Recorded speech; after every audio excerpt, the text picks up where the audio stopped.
Bom dia, todo mundo. É uma alegria estar dividindo a mesa aqui com o Sávio e com o Carlos, com a mediação do Jean. Eu quero agradecer muitíssimo a Ana Bentes e a Cláudia Vanderlei pelo convite super honroso. Fiquei muito emocionada, assim, super feliz.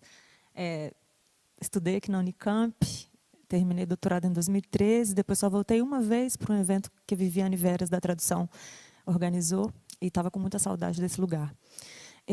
Preciso fazer 2 registros, enfim, parabenizar todos os demais organizadores, os monitores e as monitoras que estão também sendo muito delicados conosco. Atenção aos detalhes. Preciso fazer 2 registros. Um é de parabenizar a Associação de Docentes da Unicamp por se juntar a essa empreitada, né, de trazer para o espaço do sindicato a discussão sobre a sociedade, sobre política, de uma forma muito importante para esse momento que a gente está vivendo, afirmando o traço necessariamente político de um sindicato, que parece ser uma redundância dizer isso hoje em dia, mas a redundância se faz necessária diante do estado de despolitização da vida e de criminalização da política. Outro registro é a respeito do Intervozes, esse coletivo. Não sei se tem alguém do Intervozes aqui.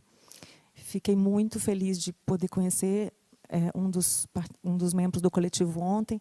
E o registro eu faço para dizer que, se hoje eu estou interessada em discutir desinformação, fake news, mídia, e a centralidade da linguagem em tudo isso, tem muito a ver com o trabalho primoroso do Intervozes nessa luta pela democratização da comunicação no Brasil. E conheci o trabalho deles lá atrás, quando eu tinha interesse inicial no sistema de comunicação estatal da Venezuela, e depois pensando a luta pela lei de meios na Argentina, e tentando entender como que o Brasil poderia formular a sua própria política de comunicação, e fui parar nos conteúdos maravilhosos que o Intervozes produziu e produz. Dentre os quais a cartilha que eles lançaram ontem, quer dizer, relançaram aqui, apenas um de muitos materiais. Vamos lá, então. Fico tirando e colocando óculos, porque não preciso para perto, preciso para longe. O título do meu trabalho é Fake News, Diversionismo e a Função Fática na Tragédia Brasileira. Sou do Departamento de Línguas e Letras da UFES. É muita informação, então, só para lembrar, né? Trabalho com tradução, com linguística aplicada crítica, formação de professores, e estou discutindo comunicação em algumas pesquisas que estou orientando. Então, a proposta é discutir, então, essa fragmentação narrativa como processo contemporâneo em que as fake news, em suas diversas feições, exercem função diversionista fundamental para inviabilizar a luta coletiva contra a opressão nessa fase avançada do capitalismo. Opressão entendida como a opressão de quem vive do trabalho. Focalizando, então, o contexto brasileiro atual, a gente recorre ao conceito de narrativa como condição ontológica da vida social, né? Lançando também sobre esse conceito questionamentos relativos à disputa pela narrativa como ação alegadamente determinante para reverter a destruição do Estado brasileiro. Quer dizer, vou tentar problematizar o próprio conceito de narrativa nessa discussão sobre fake news, que eu adoto, mas que eu também, a respeito do qual eu também reconheço limitações. Essa problematização é feita a partir de uma reflexão sobre o traço fático das trocas discursivas na esfera pública desde o golpe de 2016 até o presente. Sob esse ponto de vista, as fake news operam a ativação dessa função fática da linguagem, né, que é esse pendor para a manutenção da interação, né, com o papel secundário que acaba tendo o teor em si da troca discursiva. E a Ana Bentes falou um pouco disso ontem, né, e outros colegas também, de alguma forma, tangenciaram esse ponto. Então, esses enunciados que são... Desculpa. Esse papel secundário ao teor em si dos enunciados, e o processo sofre então, com essa produção de discurso de ódio que alveja certos grupos sociais, também instituições, entidades, agentes ligados ao campo progressista, e também, como eu disse antes, uma propensão para a sustentação da comunicação no encaixe comunicacional destinado a esses agentes. Ou seja, eles acabam desempenhando um papel reativo, né, porque ficam mobilizados para apontar a inveracidade das notícias, ou para contranarrar. Quer dizer, são 2 questões importantes, sim, né, de endereçar a questão da veracidade, mas ela é insuficiente, porque você também tem que disputar o espaço narrativo, você tem que disputar a narrativa, você tem que ser elegível para a disputa.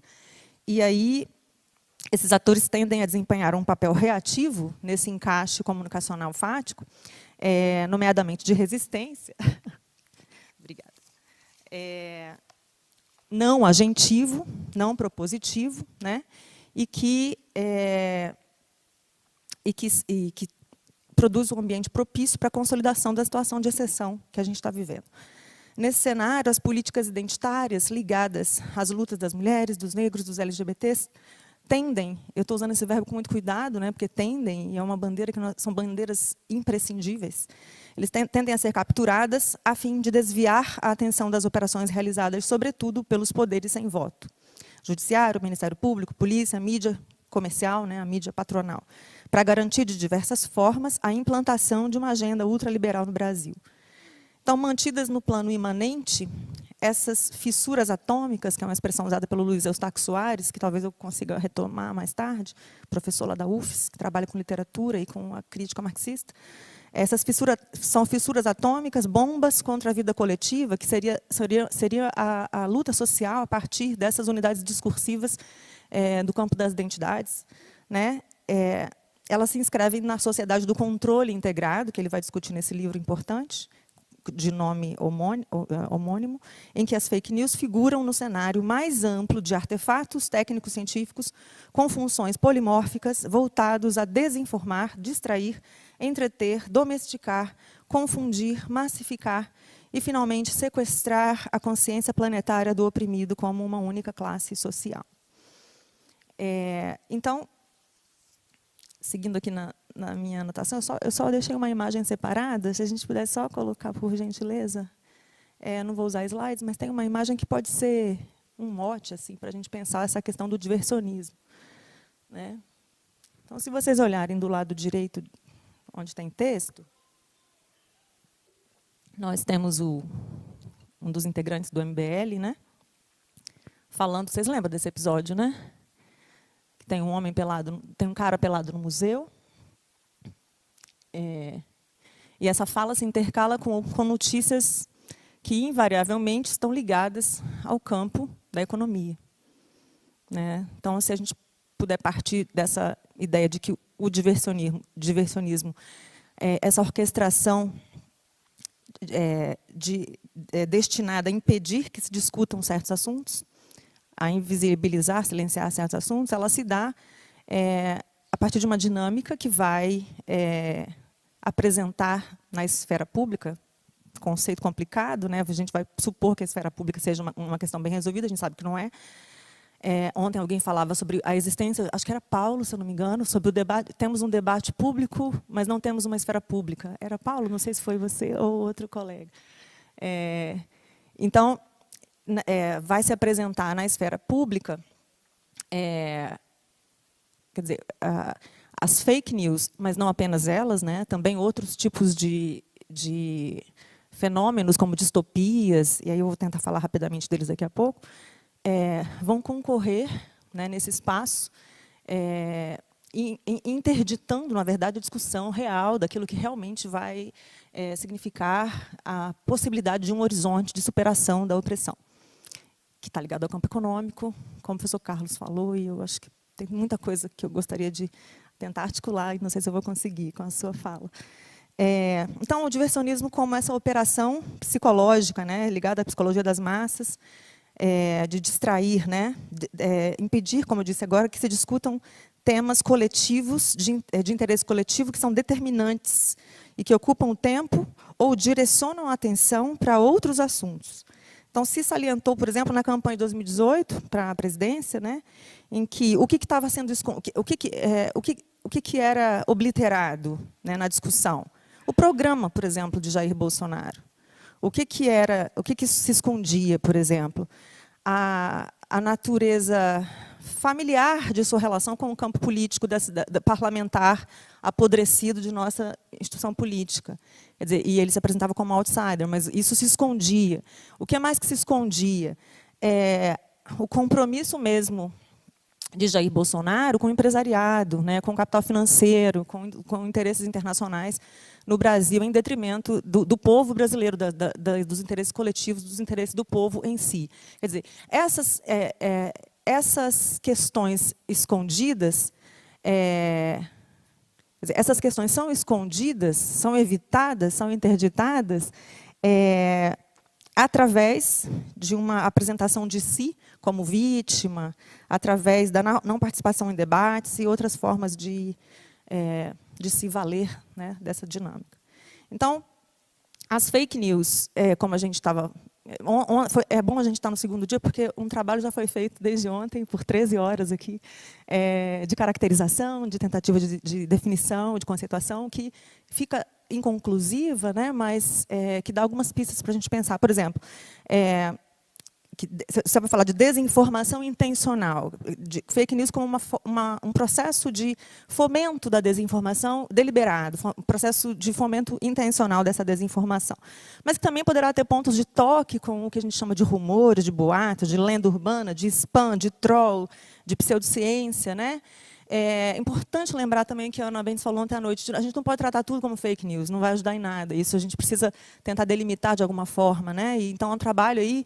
Aliás, se formos pensar uma das repercussões nas humanas dessa questão, é justamente a gente estar se debruçando transdisciplinarmente sobre esse assunto, tentando operacionalizar esse construto, né? Então, as fake news, como eu mencionei, elas vão interagir nessa questão, nessa dinâmica, também com as distopias. Então, você vai ter, sim, a mamadeira erótica, que é uma notícia falsa, né? Ao mesmo tempo que você vai ter uma discussão longa, um espaço grande sendo tomado na esfera pública sobre a agressão verbal à esposa do Macron na França. Então, por exemplo, isso toma um espaço do debate que Bolsonaro fez, de fato. Você vai ter, sim, a notícia falsa sobre o kit gay, mas, da mesma forma, você vai ter, por exemplo, discussões infindas sobre o pé de goiaba, azul ou rosa, então, que são distópicas, que são de outra natureza, né, não necessariamente a serem submetidas à análise de vericondicionalidade, porque estão sendo discutidas, né, mas que tomam tempo, que silenciam as pautas reais. Você vai ter, por exemplo, a fake news a respeito de balbúrdia na universidade, ao mesmo tempo, ou sobre o livro que Haddad teria publicado, né, estimulando o sexo entre pais e seus filhos. Mas você também vai ter uma obsessão da ministra Damares com o que tem sido considerado uma obsessão, né, com a questão sexual das crianças e etc. Então, a gente tem mais uns minutinhos, né? Ok. Então, como as fake news se apresentam como parte dessa orquestração diversionista? Produzindo reações, emoções, que vão, geralmente, na melhor das hipóteses, ocupar o público com a apuração da veracidade dos fatos. Então, engajados nessa troca, que põe o produtor de fake news em dialética, numa relação dialética com a opinião pública, ativa-se, então, essa função fática da linguagem, da qual eu vou falar daqui a pouco. Então, nesses minutinhos que ainda me restam, eu vou continuar falando, então, sobre o conceito de narrativa, que atravessa também essa discussão, essa minha proposta, né? Estou correndo demais? Está indo bem? O conceito de narrativa, e sobre essa disputa, né, como um conceito importante, prática importante, mas que tem suas limitações, e aí eu coloco nessa mesa para a gente discutir, que é algo que, para mim, está em formulação, né? Então, e aí, para mostrar que está em formulação, nós publicamos um texto agora, publicamos um livro agora em maio, no qual eu tenho um capítulo em que eu digo, e aí eu vou problematizar isso, tentar avançar, abre aspas, eu vou fechar com essa citação, eu acho. Procurando, abre aspas, procurando dar um passo além da ideia de distorção, para falar de narrativas, né? Partimos, pois, não da crença na existência de uma realidade alheia à produção discursiva, que seria passível de espelhamentos fidedignos, mas da compreensão dos sistemas de representação como imprescindíveis para a nossa experiência enquanto sujeitos históricos. Daí a luta precisar se dar não numa arena de disputa pela veracidade dos fatos, mas de disputa pela narrativa, fecha aspas, que é uma das defesas de Altamiro Borges, importantíssimo comunicólogo, jornalista da nossa esfera da comunicação aqui, do nosso contexto. Então, na próxima fase, eu tento avançar nessa problematização da questão da disputa da narrativa e tento falar um pouquinho mais sobre a função fática e a tragédia brasileira. Obrigada.